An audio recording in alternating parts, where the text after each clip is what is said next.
It started for me when I borrowed and started scraping together every dollar I could to buy the Westinghouse Gear Division here in Buffalo and move it to Niagara Falls under a new name, Nuttall Gear. I'm proud that we put hundreds of people to work who are still working there today. After selling Nuttall Gear in 1997, I ran for Congress in 1998 up in the Niagara Falls area, knowing that my business experience would benefit the citizens of New York and offer a new perspective in Congress. After being humbled in that race, I spent the next 10 years as an entrepreneur, investing in and helping to stabilize dozens of bankrupt and financially distressed companies, saving and creating hundreds of jobs here in Western New York. In 2007, I was recruited to run for Erie County Executive to turn around the effective bankrupt county. I was elected, and by applying the principles of Lean Six Sigma, turned around the county finances in 18 short months, all the while honoring my campaign pledge to work for $1 a month.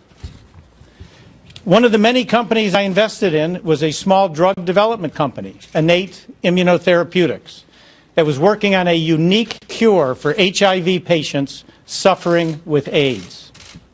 Ultimately, that focus shifted to a treatment for secondary progressive multiple sclerosis, which is one of the deadliest autoimmune diseases known to mankind. My affiliation with this company is why we are here today. I've been an avid and unwavering supporter of Innate Immunotherapeutics for more than 15 years, long before I came to Congress or was elected county executive here in Erie County. Over this time, my affiliation with Innate Immunotherapeutics has prompted attacks on me, my integrity, and my investments by my political opponents. I believed in the company and still do, and in the potential of a drug that had the real possibility of improving the treatment options for secondary progressive multiple sclerosis patients, which is about the most debilitating disease known to mankind, and something that I saw firsthand affect a close family member. Over the years, I invested heavily in Innate, became the company's largest shareholder, and an uncompensated member of its board of directors. Without my investments and steadfast financial support, the company would have gone under, bringing with it a premature end to a drug I truly thought would revolutionize treatment options for secondary progressive MS. Of all the things I wanted to accomplish in my life, finding a cure for secondary progressive MS was at the top of the list. After years of blood, sweat, and tears, we firmly believed we were on the verge of a medical breakthrough. Sadly, despite showing great initial promise, the drug was ultimately shown to be unsuccessful, which is a setback for all those suffering from this deadly disease. Many have speculated about my relationship with Innate. Here are the simple facts. My connections with the company are well known. I believe I acted properly and within the law at all times with regard to my affiliation with Innate. Throughout my tenure in Congress, I have followed all rules and all ethical guidelines when it comes to my personal investments, including those with Innate.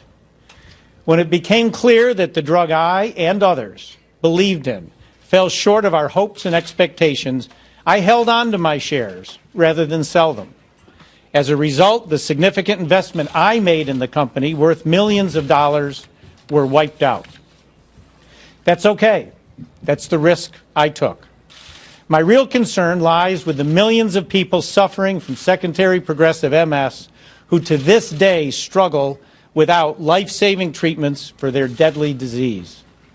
I've said it before and I'll say it again. I am proud of my affiliation with Innate.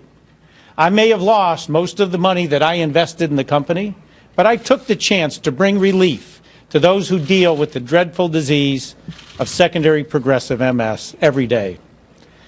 The charges that have been levied against me are meritless, and I will mount a vigorous defense in court to clear my name. I look forward to being fully vindicated and exonerated, ending any and all questions relating to my affiliation with Innate. I've spent the last 10 years in public service as the Erie County Executive and as a member of Congress. I've also spent many years volunteering to give back to my community. Whether it was a member of the Federal Reserve Bank Small Business Advisory Council, member of the Board of Trustees of Kenmore Mercy Hospital, or as a longtime mentor to small.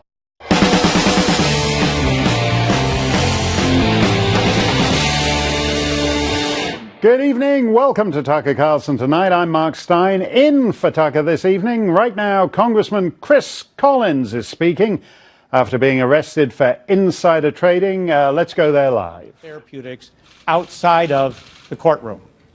As I fight to clear my name, rest assured, I will continue to work hard for the people and constituents of the 27th Congressional District of New York, and I will remain on the ballot running for re-election this November. Thank you very much, and have a great night.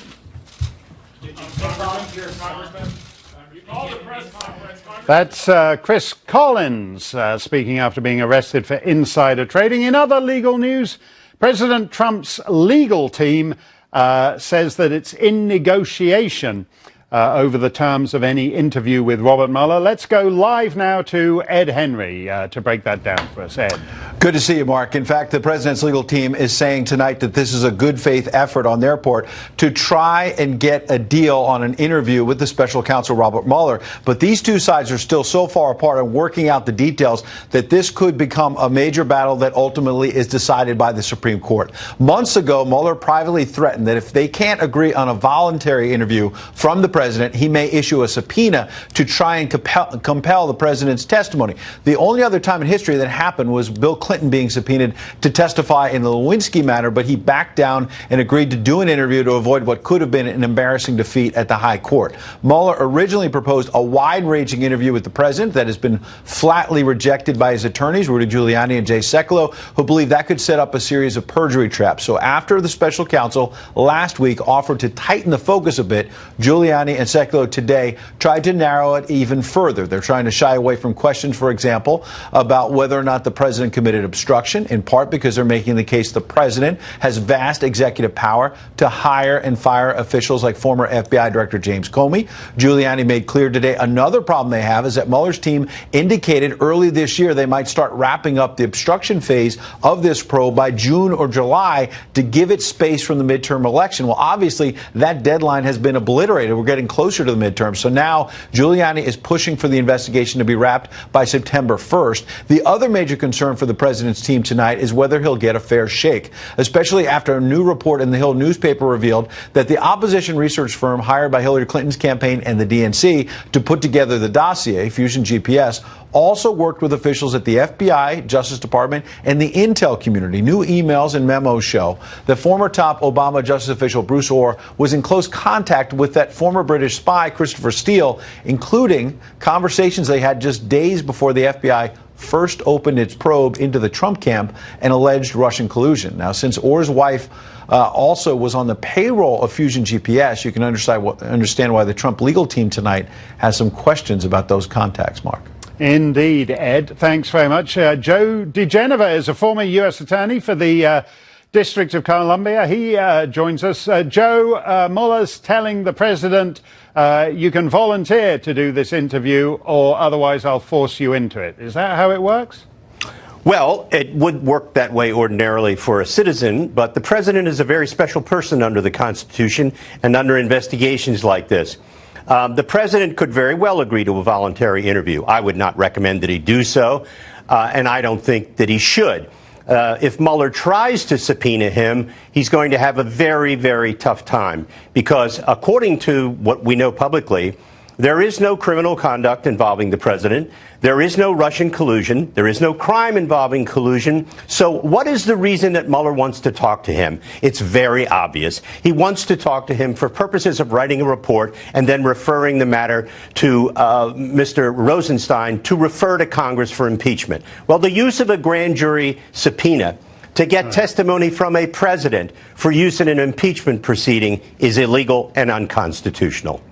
So just to be clear on that then, you take the view that if there was any serious wrongdoing by the president, we would already know it, and that the main object here is just to sit him down and then he'll say something that Mueller can use against him. Yes and yes. This is clearly nothing more than a testimonial perjury trap to get the president, which has been Mueller's objective from the beginning. One of the things we have to do is realize that there's certain things that are self-evident in some situations. I used to say that crime has a cadence. The Russian collusion case has no cadence. There's no cadence of criminality about the president's conduct. So why does Mr. Mueller want to talk to him? The answer is he wants to try and trap him. There's no evidence whatsoever anywhere in any record, notwithstanding what Adam Schiff says, that the president has done anything wrong, nor anyone around him. In fact, all of the activity of the president's transition team, campaign team involving communications with foreigners was perfectly legal, right. And Mr. Mueller has never said that it isn't. Well, speaking about communications with foreigners, this business of, the assistant deputy under assistant attorney general or whatever the hell the position was, this guy is surprisingly cozy with a foreign intelligence agent called Christopher Steele. How is it that Bruce Orr, who still works for the Department of Justice, does not understand that what he was doing is wrong and unseemly with all these contacts with Christopher Steele? Because that's a different standard. What's interesting was the Obama Justice Department at the senior levels and the FBI at the senior levels was a politically corrupt two organizations. Mr. Orr was part of that. He's been demoted 3 times since they discovered his activities, when his text messages and emails were discovered. He's probably being kept on board the department as a courtesy to allow him to retire with a certain amount of time, but also he's probably been forced to cooperate with the IG investigation to testify against other people like Sally Yates and John, whatever his name was, who ran the National Security Division. Thanks a lot for that, John. That's amazing. You've been demoted 3 times, so eventually he's going to be down to janitor or whatever it is there. Dan Bongino is a former Secret Service agent and NRA TV contributor. He's also author of the book Spygate: The Attempted Sabotage of Donald J. Trump. And Dan joins us now. Would you, if you were in the president's position, would you agree to sit down with Mueller? Heck no. Why? Mark, why should he sit down with Mueller? His case is based on nothing. Mark, let's walk this through. Let's be logical for a minute. I know liberals have a difficult time with this, right? But this entire case as we know it is based on this dossier, this spurious, nonsensical dossier. Let's walk through what the FBI themselves said about the dossier. The director of the FBI said the information was salacious and unverified. The number 2 said they would have no investigation without the dossier. The head of the division in charge of the case said the verification of the dossier was in its infancy. And the lead investigator in the case said there's no there. Right. Why would he sit down with this guy? This is obviously a trap. He did nothing wrong. Well, as you say, that's all logical, and I would buy that if, if somebody was trying this with Mr. Smith at the county court. But what about the politics of this? I mean, half the country is going to go bananas if Trump refuses to sit down with Mueller. So in other words, is the risk of walking into a perjury trap less than everybody claiming Trump's pulled off a coup because he won't sit down with this cockamamie guy who wants to talk about some lousy Steele dossier? You know, it's a great point, Mark. There are the political price and the legality of it are 2 different arguments. On the political front, which you asked, yes, there will be a price. But here's the problem I have with that, Mark. If I thought Mueller was acting in good faith, I would say, all right, maybe it may be worth doing it then at that point if it's limited in scope. The problem is, Mark, there's no evidence of that. Mike Flynn sat down with investigators from the case with no lawyer in the White House, too. Right. The FBI went back, admitted that there were no signs of deception. They then prosecuted him for what? For lying to the FBI. Does that make any sense? There's no good faith effort here at all. No, and I'm absolutely opposed to this whole lying to the FBI thing. I think that's disgraceful. Dan, I do want to get this in, because despite allegedly being under Russian control, President Trump's administration has just slapped new sanctions on Russia in response to the nerve agent poisoning of a former Russian agent and his daughter in the UK, and the sanctions will kick in later this month.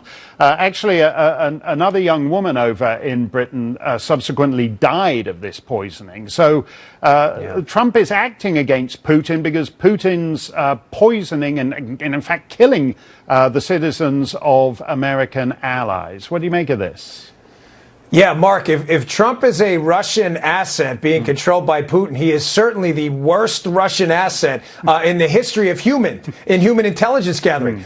His military wiped out 200 Russian mercs on a Syrian battlefield. He has led the effort to cut off the Nord Stream 2 pipeline to economically damage Russia. Magnitsky's expanded that. I mean, Mark, listen, we're having conversations like we're rational because we are, but trying to get through the 6-inch thick skull of liberals who have committed to this Russian collusion thing is useless. Nothing we say is going to make a difference. Facts don't matter anymore. All that stuff you said, Dan, all that shows is that the conspiracy just goes deeper than any of us could possibly suspect. Thanks a lot, Dan Bongino. The blue wave may be weakening to a blue stream or maybe just a blue trickle.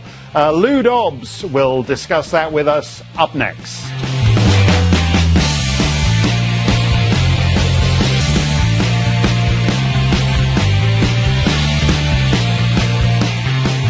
For more than a year, Democrats have been hyping an electoral blue wave that will arrive and sweep away Republicans like the Pharaoh's army. But the wave may not be arriving as planned. Democrats hope to flip Ohio's 12th congressional district in a special election last night, but the race is still too close to call. Meanwhile, almost every candidate endorsed by socialist darling Alexandria Ocasio-Cortez was defeated. The great Lou Dobbs is with us from Lou Dobbs Tonight over on Fox Business. The most interesting thing, Lou, is always the differences between the parties. On the Republican side, let's do with the Republicans first, because you're the great scourge of the establishment rhino squish.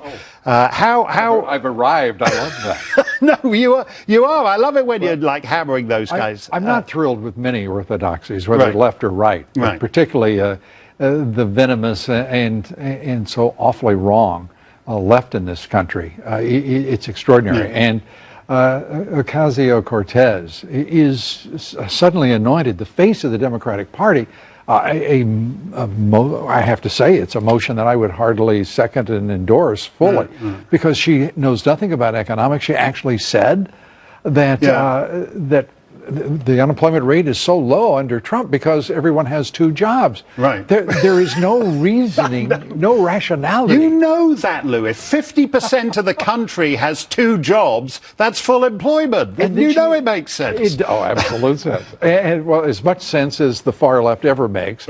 And to think that she is aware that there is, as she put it, it's happening. There's something happening. She keeps talking about something, and no one yet has ascribed a label, a descriptive label, to any of it. No. I think she's better to leave it to as vague, because when you pin down the something, she's unimpressed. Well, what's interesting about this, though, is that she was a star. She kind of burst on the scene. She was the new star, and she's like, it's clear she's not star quality.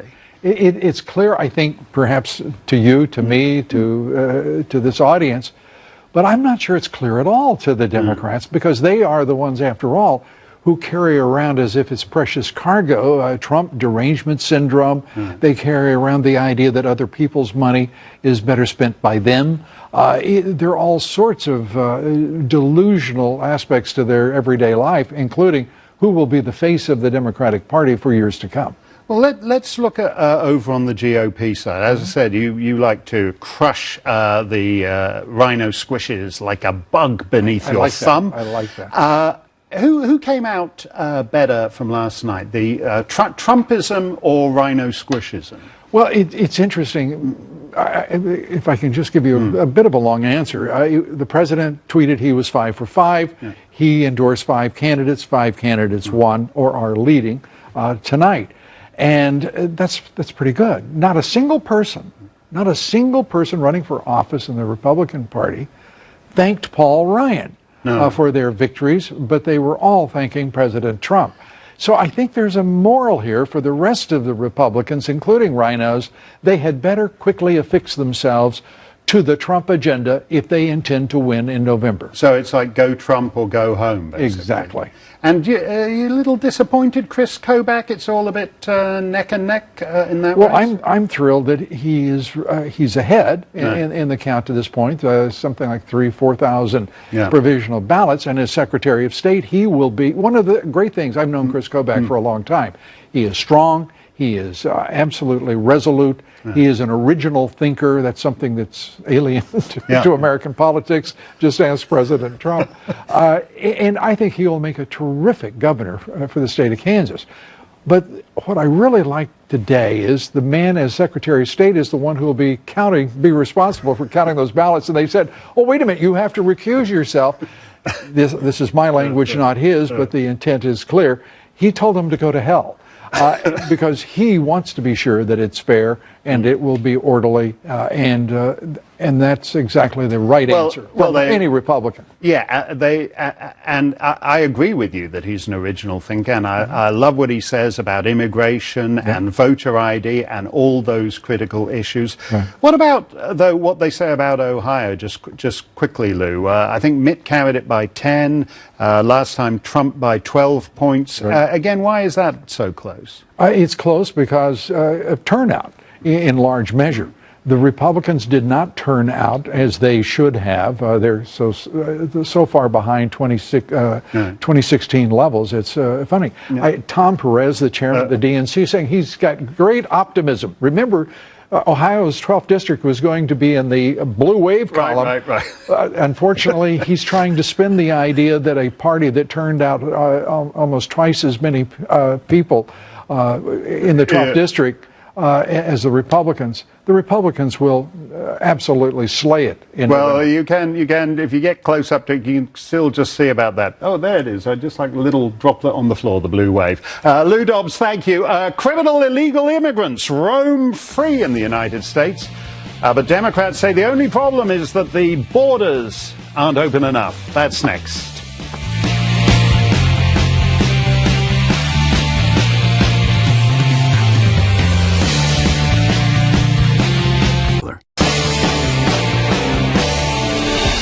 Illegal immigrants are finding all manner of ways to enter the United States. Last year, more than 700,000 people illegally overstayed visas within the U.S. Meanwhile, illegal crossings into the U.S. from Canada have more than doubled. And on the Mexican border, crossers are increasingly aware they can exploit hysteria about family separation, so-called, to their advantage. A man caught illegally crossing the Mexican border with a girl claimed she was his daughter. In fact, the girl was entirely unrelated to him, and he had raped her multiple times. Thomas Homan is a former director of ICE, and he joins us now. Tom, 700,000 visa overstayers in 1 year suggests, if nothing else, that this figure we've heard for years now, about 11 million so-called undocumented immigrants, is likely to be something of an underestimate. Would you agree?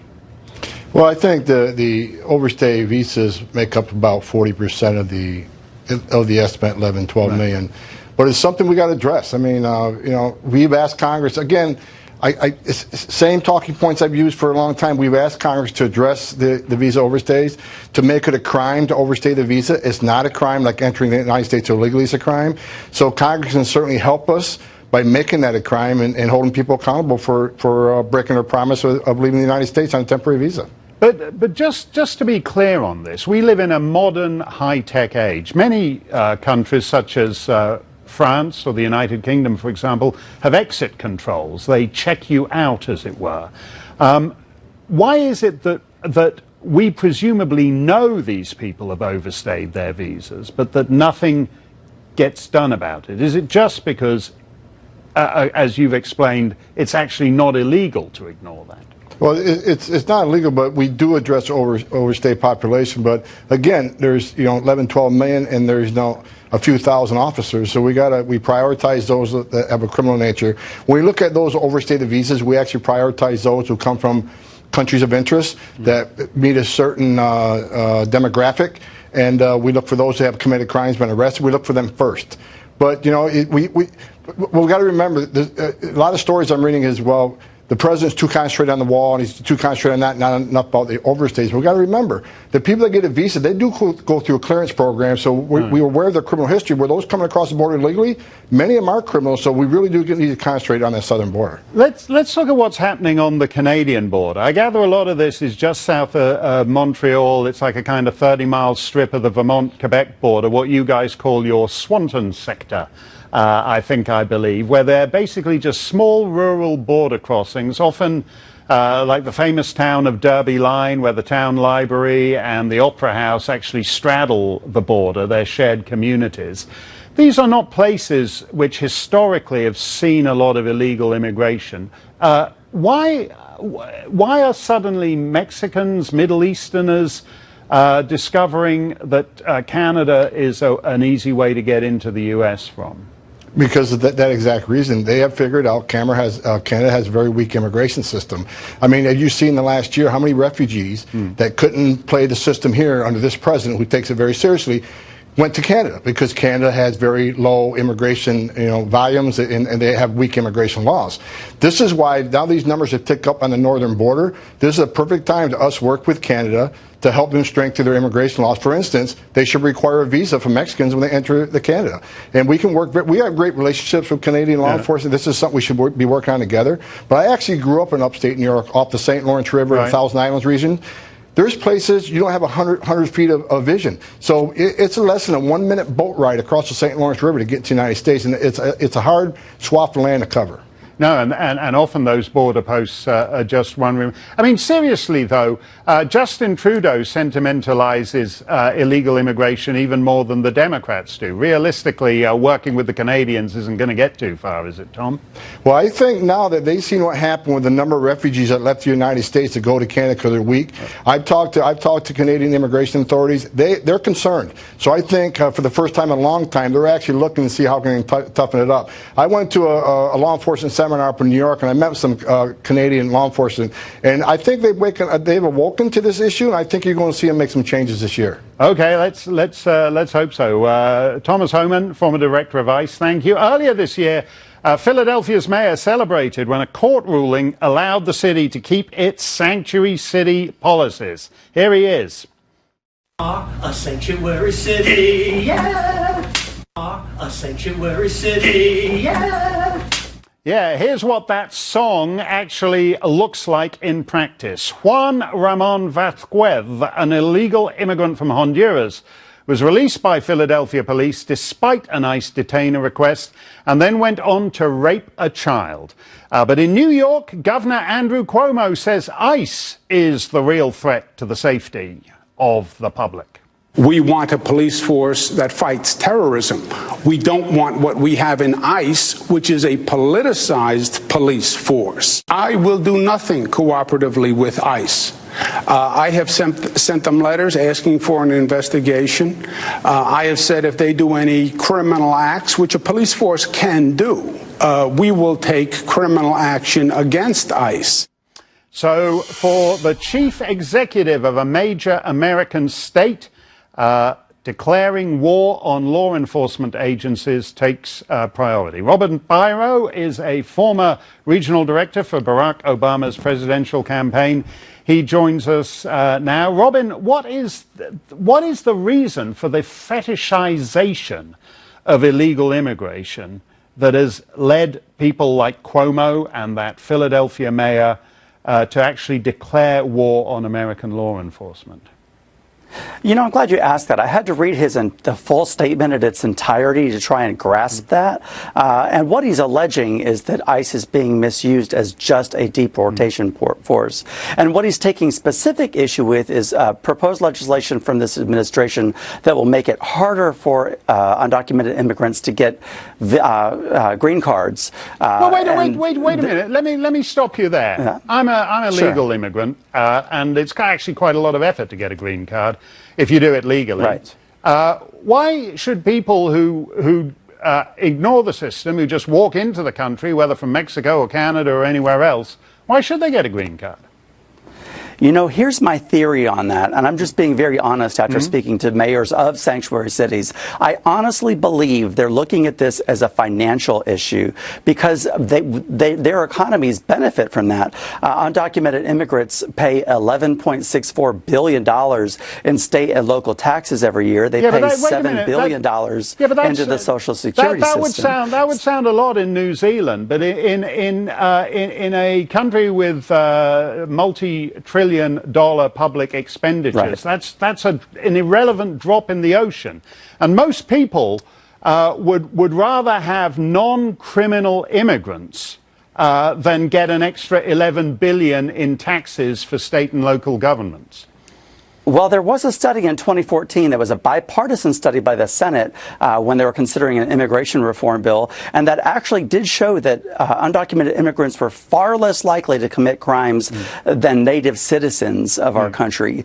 So I'm not sure that that's entirely true, that there's a huge influx of illegals wanting to commit crimes. Well, the numbers just don't mesh up. No, that's actually not the case. For example, with ICE, 9 out of 10, Brian Kilmeade mentioned this on Monday's show, 9 out of 10 people detained by ICE have committed a crime.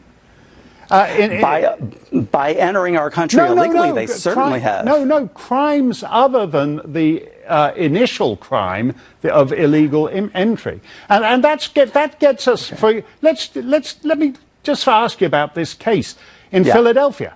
This guy, they won't cooperate with ICE, so you get a child rapist back in every country, every society. Horrible. Terrible. But every society generates its own rapists and murderers. What's the point of a system and Democrats cooperating with a system that facilitates the importing of additional rapists and murderers and drunk drivers? What's the point of that? Why do you do it?